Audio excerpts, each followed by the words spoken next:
যেভাবে লেখা আছে সেভাবেই বলছি। আসসালামু আলাইকুম মাহফুজ ভাই। আশা করি আপনি ভালো আছেন, কারণ আমি জানি আপনি সবসময় ভালো দলের। আমি ভূত এফএমের একজন নিয়মিত শ্রোতা। পেশাগত কারণে দেশের বিভিন্ন জেলায় যাওয়ার জন্য স্টুডিওতে এসে ঘটনাটি শেয়ার করা সম্ভব না, তাই ঘটনাটি ভালো লাগলে পড়ে শোনাবেন। আমার নাম মোহাম্মদ সুমন। আমি ঢাকার খিলগাঁর ৭৫ নম্বর ওয়ার্ডের গলিতে থাকি। তারপর তিনি তার মোবাইল নাম্বার শেয়ার করেছেন।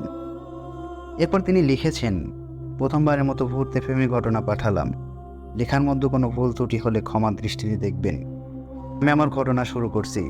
পেশায় আমি একজন সার্জার। বাংলাদেশের ইন্স্যুরেন্স কোম্পানি আমাদের নিয়োগ দিয়ে থাকে অ্যাক্সিডেন্ট হওয়া গাড়ি ইন্স্যুরেন্স করার জন্য। ঘটনাটি আমার সাথে ঘটে সময়টা ২০১৮ সালের নভেম্বর মাসের একদিন রাতে। আমি ঘুমিয়েছিলাম, আনুমানিক ২টা থেকে ৩টা হবে। হঠাৎ আমি চক্ষু খুলে দেখলাম একটা কাঠের পুতুল আমার ডান দিক থেকে খাটের নিচ থেকে উপরের দিকে ভেসে উঠেছে আর বিকটভাবে হাসছে। পুতুলটা অদ্ভুত রকমের ছিল দেখতে। কপালে একটি লাল টিপ, গালে সুন্দর গোলাপি মেকআপ করা, আর ঠোঁটটা অবিকল জীবন্ত বাচ্চাদের মতো। হাসিটা একটা ছোট্ট বাচ্চার মতো লাগছিল। মুহূর্তের মধ্যে আমার মনে হচ্ছে আমার দম বন্ধ হয়ে আসছে। আমি হাসিটা সহ্য করতে পারছি না। হাত দিয়ে চেষ্টা করলাম, কিন্তু মনে হচ্ছে কেউ আমার হাত ধরে রেখেছে। আমি অনেক চিৎকার করলাম, অথচ পাশে ঘুমিয়ে থাকা আমার ছোট ভাই কোনো আওয়াজই পেল না। এর মধ্যে ফজরের আজান হলো। সাথে সাথে দেখলাম সব কিছু স্বাভাবিক। আমার সারা শরীর ঘামে একদম ভিজে আছে। আমি ভাবলাম হয়তো স্বপ্ন দেখেছি, আমার মনের ভুল। সব কিছু স্বাভাবিকভাবেই নিলাম। ঘটনাটি এখানেই শেষ হলে পারত, কিন্তু হলো না। পরের দিন অফিসের জন্য বের হলাম। এর মধ্যে বস আমাকে ফোন করে জানালেন নওগাঁ জেলার একটা গাড়ি অ্যাক্সিডেন্ট হয়েছে, আমাকে ইমার্জেন্সি যেতে হবে। বলে রাখা ভালো, সাধারণত ঢাকার বাইরের কাজগুলো আমাদেরকে আজকে নিয়োগ দেওয়া হলে চলে যাই রাতে, যেন পরের দিন সকালে ফিরে আসতে পারি। অনেক সময় সন্ধ্যা বা রাত 12টা বেজে যায়। বসের কথা মতো আমি নওগাঁর উদ্দেশ্যে রওনা দেই। নওগাঁ পৌঁছাতে প্রায় সন্ধ্যা হয়ে যায়। নওগাঁ জেলার কাজীপাড়া এলাকায় গাড়ির মালিক আমাদের নিয়ে যান। গাড়িটি দেখার জন্য ঘটনাস্থলে গিয়ে গাড়িটির ছবি তুলতে থাকি এবং গাড়িটির ক্ষতিগ্রস্ত হিসাব করতে থাকি। গাড়িটি ছিল কার্গো ট্রাক, সেটা ব্যাপকভাবে ক্ষতিগ্রস্ত হয়েছে। গাড়ির মালিক জানান, গাড়িটি চলন্ত অবস্থায় নিয়ন্ত্রণ হারিয়ে রাস্তার পাশে গাছের সাথে ধাক্কা খায়, ফলে সামনের অংশ দুমড়ে মুচড়ে যায় এবং চালক ঘটনাস্থলেই মারা যায়। এবং হেলপার প্রাণে বাঁচলেও 2 পা গাড়ির সাথে মিশে যায়। চালকের লাশ সম্পূর্ণ বের করা সম্ভব হয়নি। ছিন্ন ভিন্ন হয়েছে, রক্ত আছে, শরীরের বিভিন্ন অংশ গাড়ির কেবিনে পড়ে আছে। আমি আমার 4-5 বছরের চাকরির জীবনে এমন অ্যাক্সিডেন্ট দেখি নাই। আমি সাথে সাথে বমি করে দিয়েছি। গাড়ির মালিককে বললাম, আপনি গাড়িটি ধুয়ে ফেললেন না কেন? উনি বললেন, ইন্স্যুরেন্স কোম্পানি বলেছে আপনি না আসা পর্যন্ত যেন হাত না দেওয়া হয়। এমন সময় দেখলাম, তা আমাকে এতটাই অবাক করলো যে যার জন্য আমি মোটেও প্রস্তুত ছিলাম না। গাড়িটির সামনের হেরাগে ঝোলানো একটি কাঠের পুতুল, যা আমার রাতের ঘরে দেখতে পাওয়া সেই পুতুলটির মতো। আমি পুতুলটা হাতে নিয়ে দেখছি, অবিকল। আমি রাতে যে পুতুলটা দেখেছি সেটা আমি ভাবতে লাগলাম, এটা কি করে সম্ভব। যাই হোক, কাজ শেষ করে আমি বাস স্ট্যান্ডে বসে যাই। সন্ধ্যা 7টার বাসে উঠি। ঢাকা ফেরার পথে আমার মাথায় শুধু একটা কথাই ঘুরপাক খাচ্ছে, এটা কি করে সম্ভব। রাতে যা দেখেছি তা হয়তো হ্যালুসিনেশন হতে পারে, কিন্তু একটু আগে যা দেখলাম তা কি বলবো। বাসায় ফোন করে জানালাম আমি ঢাকা ফিরতে ফিরতে আমার অনেক রাত হবে। এখন রাত প্রায় 2:30টা। আমি এয়ারপোর্টে নামলাম। সেখানে কিছু সিএনজি দাঁড়িয়েছিল। আশ্চর্যের বিষয় হলো, বাস থেকে নেমে কাছে যেতেই প্রায় সবগুলো সিএনজি একদম ফাঁকা। পুরো রোড একদম ফাঁকা। আমি একা একা দাঁড়িয়ে আছি। এমন সময় একটি সিএনজি এসে থামলো আমার সামনে। জিজ্ঞাসা করলাম, ভাই, বনশ্রী বাজারের সামনে আমার বাসা যাবেন? উনি বললেন, হ্যাঁ যাব। টাকার কথা জিজ্ঞেস করলাম না, কারণ আমার আর কোনো উপায় নেই, আমার বাসা যেতেই হবে। অন্ধকারে চালকের চেহারাটা দেখতে পেলাম না। যাই হোক, আমাকে তুলে সে গাড়িটি স্টার্ট দিল। একটু পর জিজ্ঞাসা করলো, ভাই, এত রাতে কোথা থেকে আসলেন? আমি উত্তর দিলাম, নওগাঁ গিয়েছিলাম অফিসের কাজে, ফিরতে রাত হয়ে গেল।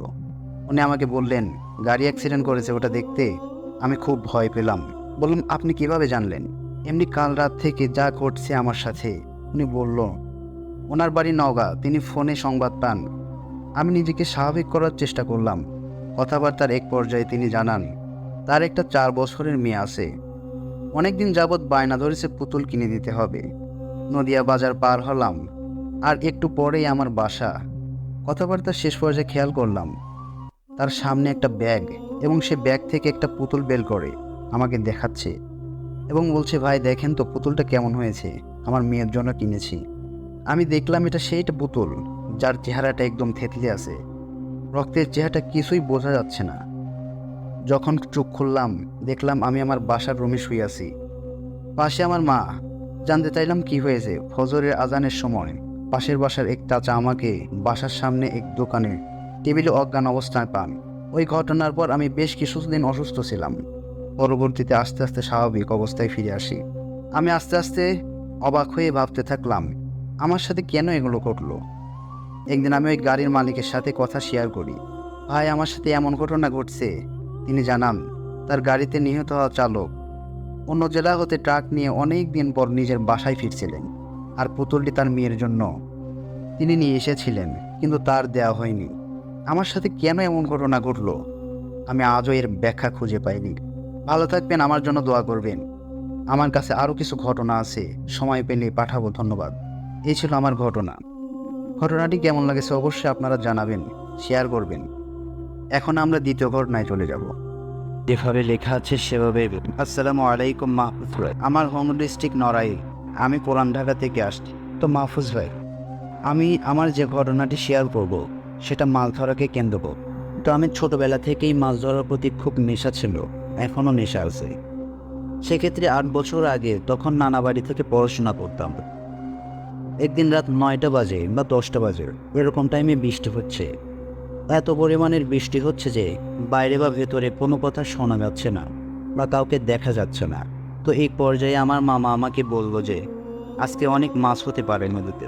তো যে কথা সেই কাজ, আমরা দুই মামা ভাগ্নে রাত্রে 12টার দিকে বের হয়ে পড়ি মাছ ধরার উদ্দেশ্যে। তো ফার্স্ট টাইম আমরা বিলের এক ধারে গেলাম, সেখানে অনেকক্ষণ মাছ ধরলাম। তো মাহফুজ ভাই, সেখানে আমাদের কোনো প্রবলেম হয় নাই। আমরা এক পর্যায়ে চিন্তা করলাম যে আমাদের তো এখানে অনেক মাছ ধরা হলো, আমরা নদীতে যাই নাই, তো আমরা এখন নদীতে যাব। মা বলল আচ্ছা ঠিক আছে। আমরা মামা ভাগ্নে দুজনে খুব ভালো একটা কম্পিটিশন ছিল। তো আমরা নদীর ধারে গেলাম। বলে রাখি মাহফুজ ভাই, আমার নানাদের যে বাড়িটা, দুই পাশে 2টা বাগান, আর ঘরের পিছনে হচ্ছে নদী। তো বাম দিকের যে বাগানটা, সেই বাগান নিচে আমরা প্রথম মাছ ধরতে বসছি। তো মামা কিছুক্ষণ মাছ ধরার পরে, কিছুক্ষণ পরে মামা এক জায়গায় টর্চ ফেললো।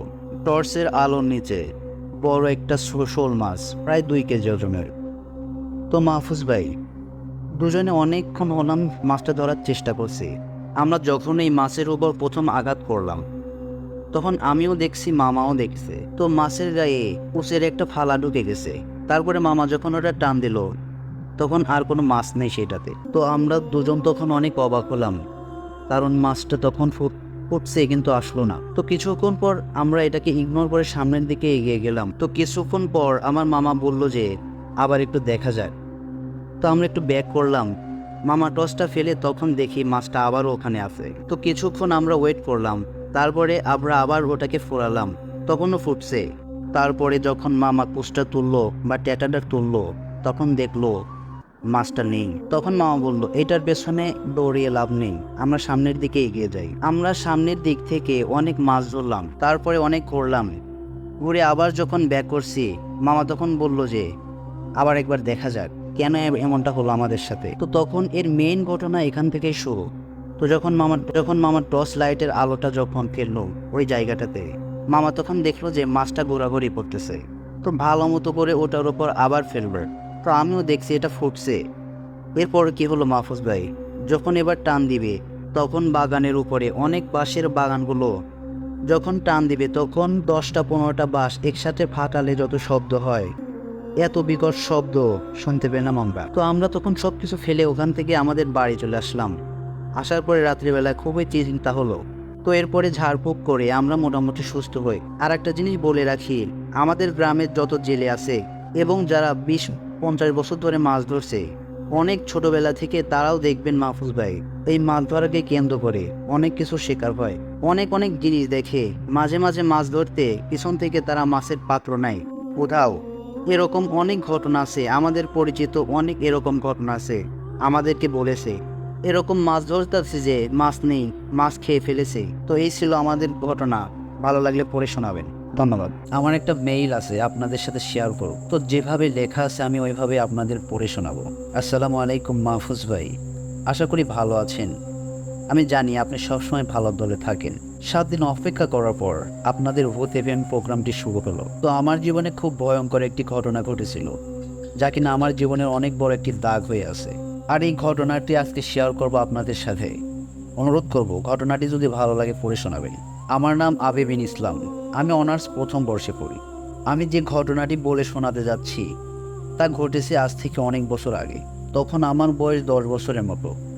আমরা থাকতাম মানিকগঞ্জের মাগুরা গ্রামে। ছোটবেলায় আমি যখন আমার মায়ের গর্ভে ছিলাম, ঠিক তখন আমার মায়ের সাথে এক অদ্ভুত ঘটনা ঘটেছিল। তারপর থেকে আমার জীবনটা কেমন যেন বদলে যায়। তার আগে জানিয়ে নেওয়া দরকার, আমাদের গ্রামটি ছিল অপূর্ব সুন্দর, সবুজ সরল মানুষে ভরপুর। আমাদের গ্রামে আমি তখন অনেক ছোট। তখন দেখেছি বিদ্যুতের ছিটে ফোটাও নেই। সন্ধ্যার পরে যে যার ঘরে খিল লাগিয়ে শুয়ে পড়তো।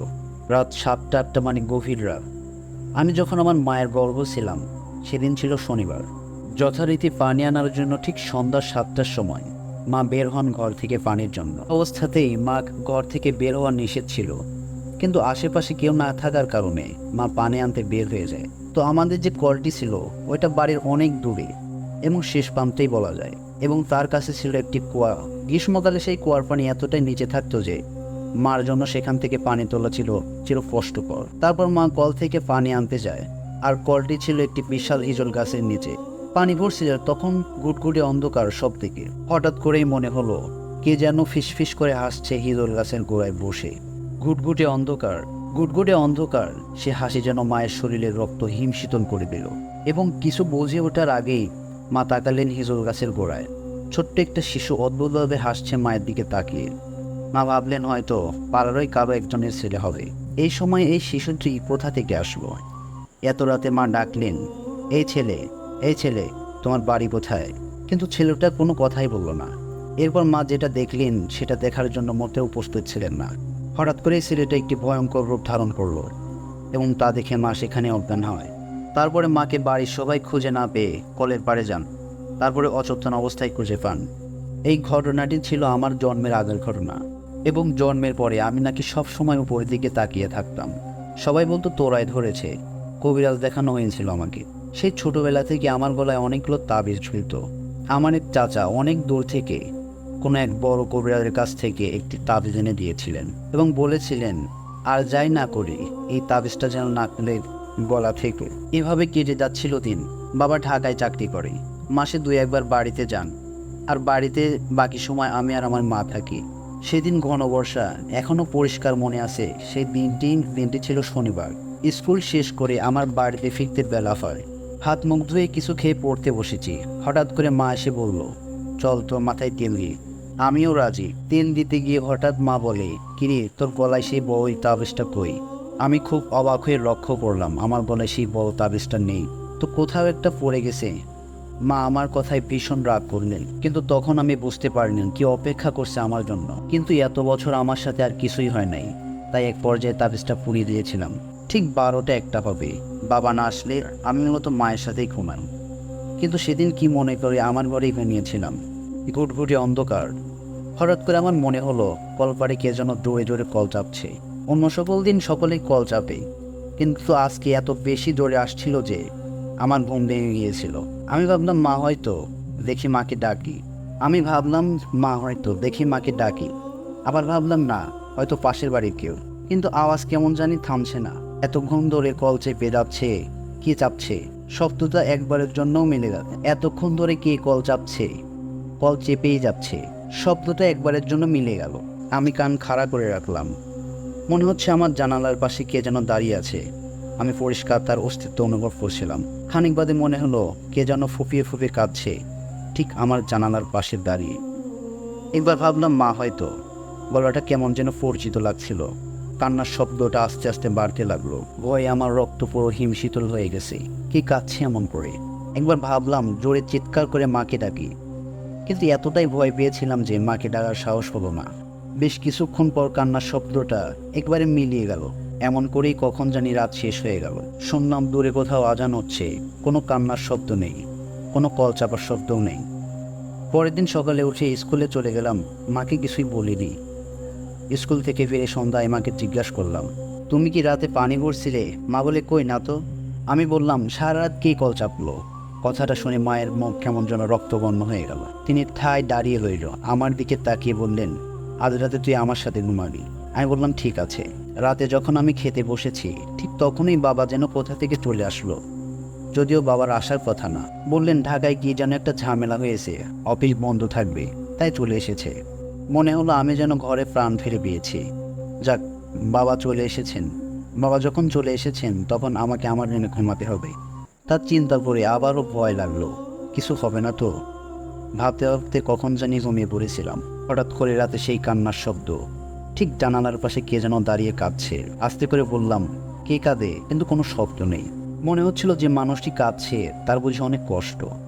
খানিক পরে আবার পুরো ঘরটা অতকাকন্তে পড়ে গেল। মনে হলো কি যেন একটা মাত্রই আমার ঘরে ঢুকেছে। গন্ধটা এত তীব্র ছিল যে আমার নাড়ি ভুড়ি যেন বমির সাথে বের হয়ে আসবে। আস্তে আস্তে একটা ভয় আমাকে ঘিরে ধরল। কেন জানি মনে হচ্ছিল একটা কিছু হতে চলেছে, যা অত্যন্ত ভয়ঙ্কর। কান্নার শব্দটা আবার আস্তে আস্তে মিলে গেল, কিন্তু গন্ধটা আরো বাড়তে লাগলো। মনে হচ্ছিল আমার খাটের নিচে কি যেন একটা খুব দ্রুত এ পাশ থেকে ও পাশ চলে যাচ্ছে। ভয়ে তখন আমার রক্ত হিমশীতল হয়ে গেছে। যদিও তখন গ্রীষ্মকাল ছিল, কিন্তু শীতে মনে হচ্ছিল আমার সবগুলো পশম দাঁড়িয়ে গেছে। আমি কাঁথাটা মুড়ি দিয়ে দেখছিলাম কি ঘটে তা শেষ দেখার জন্য। বেশ কয়েকবার মাকে চিৎকার করে ডাকতে চাইলাম, গলা দিয়ে তখন কোনো শব্দই বের হচ্ছিল না। হঠাৎ করে অনুভব করলাম বরফের তৈরি একটা হাত আস্তে আস্তে আমার পায়ের কাছে এসে বসলো। মনে হচ্ছিল শীতল একটা হাত আমার পায়ের উপর চেপে বসেছে। হাতটা এতটাই শীতল ছিল যে ঠিক যেন মনে হচ্ছিল কোনো মৃত মানুষের হাত। আর হাতটা আস্তে আস্তে চেপে বসতে লাগলো আমার পায়ের উপর। মনে হচ্ছিল আমাকে টেনে হিঁচড়ে নামিয়ে নিয়ে যাবে খাটের নিচে। কতক্ষণ ছিলাম আমার মনে নাই, হঠাৎ করে জ্ঞান হারাই। এরপর যখন আমার জ্ঞান ফিরে তখন আমি আমার বাবার কোলে, বাড়ি ভর্তি মানুষ। যদিও তখন রাত 3টা বা 3:30। উমরানোর মতো শব্দ শুনে প্রথমে উঠে এসেছে আমার মা, তারপরে বাবা। ঘরে তারা কিছুই খুঁজে পায়নি কেউ। কিন্তু অবাক হলো আমার বাবা আমার বাম পায়ের উপরে বড় 5টা আঙ্গুলের দাগ দেখে। এমনভাবে বসেছিল সেই দাগ, প্রায় 1 সপ্তাহ স্থায়ী ছিল আমার পায়ে, যে জায়গাটাতে প্রথম লাল কালচে হয়ে যায়। ঠিক 2 বছর পর সাভারের নতুন বাড়িতে এসে উঠি। মার কাছে শুনেছিলাম আমার উপর নাকি কিশোর আসর ছিল, কিন্তু সে আসর এবং সেটা কি আজ পর্যন্ত কেউ আমাকে বলেনি। আমি আজও খুঁজে পাইনি। মাঝে মাঝে রাতে সে কথাগুলো মনে হলে এখন আমার গাও শিউরে ওঠে। তো এই ছিল ঘটনা। আশা করি ঘটনাটি আপনাদের কাছে ভালো লেগেছে। ধন্যবাদ। আমি 2010 থেকে আপনার সাথে আছি। আপনি সবসময় ভালো থাকেন, তাই আর আমি জিজ্ঞাসা করলাম না। বেশি কথা না বাড়িয়ে আমি ঘটনায় চলে যাচ্ছি। ঘটনা একটু বড়, আশা করি আপনার ভালো লাগবে। মূলত ঘটনার শুরু কোথায় তা আমি আজও নিজেও জানি না। যেখান থেকে আমি জানি সেটা জানাচ্ছি। ঘটনা আমার আম্মা এবং আমার নানুর পরিবারের সাথে ঘটা। আমার জন্ম 1999 সালে। বড় আপু এবং আম্মার কাছ থেকে শোনা যে আমি ছোটবেলায় একা একাই খেলতাম, আর এভাবে খেলতাম যেন আমার সাথে একজন খেলছে। যখন একটু বড় হই, বোঝা শিখি, তখন আমার আম্মুর কাছে আমার দাদার ব্যাপারে কিছু ঘটনা শুনি। ঘটনা 1, আমার দাদা অনেক পরহেজগার মানুষ ছিলেন। তিনি এবং তার সাথে নাকি অনেক জিন ছিল, কিন্তু সেগুলো সে পালতো না, কিন্তু তার সাথে থাকতো। নানির কাছে শুনেছিলাম এই জিনগুলো নাকি তার বংশগতভাবে পাওয়া। তাদের বংশের মধ্যে যে কেউ 1জন বা 2জনের সাথে এই জিনের বংশের কেউ না কেউ থাকতো বলে বোঝা যায়, এবং তাহাদের সাহায্য করবে। কিন্তু তারা জিনের উপর কোনো হুকুম চালাতে পারবে না। জিন তাদের ইচ্ছামতো কাজ করবে। এবং আম্মুর দাদা মারা যাওয়ার পর জিনটি হয়তো নানির সাথে চলে এসেছে, কিন্তু নানি এখনও এগুলো জানতো না। একটু বলে রাখি, এই জিনগুলো ছিল অত্যন্ত শক্তিশালী। জিন সাথে থাকায় নানি মাঝে মাঝে কিছু প্রবলেম ফেস করত, যেমন ঘরে টুকটাক আওয়াজ, ঘরের আবহাওয়া ঠান্ডা থাকা ইত্যাদি, যার কারণে সে ভয় পায়। এবং তার একজন কাজিনের সাথে এক কবিরাজের কাছে যায়। কবিরাজটি দেখে লোভ লাগে এবং কোনোভাবে জিনগুলোকে তার কাছে বন্দি করে এবং এটাকে দিয়ে বিভিন্ন কাজ করায় এবং অত্যাচার করায়। কিছুদিন পর নানি একটা স্বপ্ন দেখে কে একজন তাকে বলছে সে তো তার কোনো ক্ষতি করেনি, উপকারের জন্য এসেছিল, কিন্তু সে কেন, অর্থাৎ আমার নানি কেন তার এত বড় ক্ষতি করলো। এই জন্য আমার নানিকে শাস্তি পেতে হবে। আমার পূর্বপুরুষের দোয়া থাকবে এবং পরবর্তী প্রজন্ম উন্নতি হবে এবং আমার নানি একদম ফকির হয়ে যাব এবং সে জানালো আমাদের উপর অনিষ্ট হবে। যে কথা সেই কাজ। নানার অঢেল জমি জমা থাকা সত্ত্বেও আমাদের সংসারের অবনতি হতে থাকে। কিছুদিন পর নানার ক্যান্সারে ধরা পড়ে। তারপর সমস্ত জমি জমা বিক্রি করেও তাকে বাঁচানো যায়নি। যেদিন সর্বশেষ ফসলের জমি বিক্রি করা হয় নানার ঔষধের জন্য, কয়দিন পরে আমার নানা মারা যান। একে একে নানি তার সব মেয়েদের বিয়ে দেন। সর্বশেষ এই পরিবারটি ঋণের চাপে পড়ে যায়, এখনও কাটিয়ে উঠতে পারেনি। আমার মামাদের সবাইকে দেখতেন, প্রত্যেকের ট্যালেন্ট, তারা আজ পর্যন্ত কোনো উন্নতি করতে পারেনি। ঘটনা 2। আমি ছোটবেলা থেকে ছিলাম প্রচণ্ড ধর্মপ্রেমী। আমার ছোট মামা একজন হুজুর। মাঝে বলতো, আমার ভাগ্নির মধ্যে যে নূর আমি দেখছি তা খুব কম মানুষের মধ্যে থাকে। আমি কোনো বিপদ হওয়ার আগে তা কেমন যেন বুঝতে পারি। স্বপ্নে দেখতাম বুকের মধ্যে আটকে উঠত। এভাবে চলছিল দিন। আমি কোরআন পড়া শিখে আমার সাথে যারা পড়তো সবার থেকে দ্রুত আর আমার আরবিতে সূরা লেখা দেখে অনেক অবাক হয়ে যেত। আমার বাড়িতে কিছু ঝামেলা হওয়া, পড়ালেখা করতে আমাকে পাঠানো হয় রাজশাহীতে। স্যারকে প্রমিস করেছিলাম যে এলাকার বাইরে নাম কাউকে বলবো না, তাই বলতে পারছি না। আমি এবং আমার সাথে কিছু ছেলে আমরা একসাথে স্যারের বাড়িতে থাকতাম। আমি যখন ক্লাস 6-এ পড়ি, স্যারের বাড়ি দোতলা। আমি বেশিরভাগ সময় ছাদে থাকতে পছন্দ করতাম। সেখান থেকে একদম পদ্মা নদীর সুন্দর দেখা যেত। বাড়িতে রুমে একাই ঘুমাতাম, কিন্তু রাজশাহীতে আমার রুমমেট হওয়ায় আমার দুঃসম্পর্কের চাচাতো ভাই ও প্রতি রাতে কোনো কারণে ভয় পেয়ে জেগে উঠত। বলে রাখা ভালো, ও ছিল কোরআনের হাফেজ।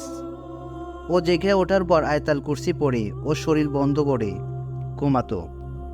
যেদিন ভুলে যেত ওই দিন বলতো আমার শরীরে প্রচণ্ড জ্বর, কিন্তু সকালে ঠিক হয়ে যেত। এভাবে ও অভ্যস্ত হয়ে যায়। একদিন রাজশাহীর কোনো বড় হুজুর আসে স্যারের বাড়িতে। এসেছিল স্যারের স্ত্রী মামা। সে আমার পর থেকে আমার সাথে কথা বলে, আমার সাথে একই বিছানায় সে এসে ঘুমাবে, এই তার চাওয়া। তার 5 দিন থাকার কথা, কিন্তু সে থাকে 2 মাস। আমি দিন এবং রাতে থাকতাম। তার আর আমার সম্পর্ক ছিল যেন গুরু আর শিষ্য। 2 মাস পরে সে যাওয়ার সময় আমাকে বলে তোমার কাছে থেকে একটা জিনিস ধার নিলাম, যেটা দেখার মতো বয়স এখনো তোমার হয়নি। আমি এর কোনো ক্ষতি করব না যাতে তোমার ক্ষতি হয়। তুমি এটা ফেরত পাবে ওই দিন, যেদিন আমি মারা যাব। আমার মৃত্যুর খবর তুমি প্রকৃতভাবে বুঝতে পারবে। ফোন দিয়ে কাউকে জানাতে হবে না। ওই দিন তোমার সব কিছু মনে পড়বে একটা জিনিস দেখে। এই বলে উনি চলে গেলেন। ওনার কথার আগামাথা কিছুই বুঝলাম না। 1 মাস পর আমার মেজাজ খিটখিটে হয়ে গেল। 5 ওয়াক্ত নামাজ পড়তাম, কিন্তু সেগুলো সেখানে আমি 1 ওয়াক্তও পড়ি না। লোকাল এক ছেলের সাথে মারামারিতে মাথা ফাটিয়ে অবশেষে আমি বাড়িতে চলে আসি। এরপর থেকে প্রায় স্বপ্নে একটা মেয়ের সাথে আমি কথা বলতাম। অনেক কথা বলতাম, কিন্তু তার চেহারা দেখা যেত না। আর কি কথা বলতাম তা সকালে ভুলে যেতাম। এরপর থেকে এভাবে পার হয়ে যায় 9টি মাস। আমি এখন ইউনিভার্সিটিতে 3য় বর্ষের ছাত্র। এই কাহিনীগুলো সব ভুলে গিয়েছিলাম। প্রায় কলেজ লাইফ থেকে টুকটাক করে সিগারেট খাওয়া শুরু করি। তারপর থেকে কিছুটা মাদকে আসক্ত হয়ে পড়েছিলাম। এই 2022-এর জানুয়ারি মাসে একটা দিন অস্বাভাবিকভাবে উত্তরা থেকে মিরপুর যাচ্ছিলাম। মাটি কাটা মোড়ে আসতে হঠাৎ বাসের সিট থেকে আমার চোখ পড়ে রাস্তায়। আমার শরীর প্রচণ্ড গরম হয়ে যায়। আমার হাই প্রেশার বেড়ে যায়। আরও বেশি শীত লাগতে শুরু করে। দেখি একটা মেয়ে ধূসর আলোক কেল্লা পড়ে দাঁড়িয়ে আমার দিকে ফ্যালফ্যাল করে তাকিয়ে আছে, যেন কতদিন আমাকে দেখে না। তার সাথে আমার বহুদিনের পরিচয়। বাসে মেয়েটাকে ক্রস করে কালসি মোড়ে পৌঁছাতেই দেখি সেই মেয়েটা আবার দাঁড়িয়ে আমার দিকে এক দৃষ্টিতে তাকিয়ে আছে। আমি অবাক হয়ে যাই, এত তাড়াতাড়ি এভাবে আসলো কি করে? তারপর হুট করে বজ্রপাতের শব্দ। পাশের সিটে আমি একজনকে বলি, বৃষ্টি হবে মনে হচ্ছে। লোকটা বলে, পাগল হয়েছেন ভাই, আকাশটা একদম পরিষ্কার। খুব অবাক হই, বাসায় গিয়ে সব ফিল করতে থাকি। যেন আমার দিকে তাকিয়ে আছে সব কিছু। এত ঠান্ডার মধ্যে এত রাতে ঘুমাতে পারছিলাম না। অনেকক্ষণ এদিক ওদিক করে অবশেষে 2:45-এর দিকে ঘুমাই। রাত 3টায় আমার ঘুম ভেঙে যায়। আমি এতক্ষণ কিছু না ভেবে কাছে থাকা একটা সিগারেট জ্বালিয়ে রুমের বাইরে চলে আসি। যাওয়ার পরে দেখি বাইরে প্রচণ্ড ঠান্ডা। আমি সেখানে খালি গায়ে ঘুমিয়েছিলাম, সেখানে এখন বাইরে দাঁড়িয়ে থাকা কঠিন হয়ে যাচ্ছে। সিগারেট শেষ হয়ে হাত মুখ ধুয়ে আবার ঘুমিয়ে যাই। আধা ঘুম আমার শরীর একটা অদ্ভুত সৃষ্টি হয়। আমি ফিল করি আমার দিকে কেউ অপলক দৃষ্টিতে তাকিয়ে আছে। চোখ খুলতে দেখি একটা কালো ধোয়া, কুৎসি রিপিট, কুণ্ডলি পাকানো একটি কুকুর বসা, চোখ দুটি লাল, তাকিয়ে আছে। আমি সচরাচর এগুলো দেখে ভয় পাই না, কারণ ছোট থেকেই এগুলো দেখে বড় হয়েছি। তবুও কেন যেন ভয় লাগছিল। আমি ঘুমিয়ে পড়ি এবং আমি অনুভব করি কাউকে জড়িয়ে ধরিয়ে আছি, এবং কিছুক্ষণ পর আজান পড়ে। তখন আমার চোখ খুলে যায়। সামনে তাকিয়ে দেখি কোনো কুকুর নেই, তবে আস্তে আস্তে দেখতে পেলাম সেই কুকুরটা দেওয়ালের সাথে আস্তে আস্তে মিশে গেল।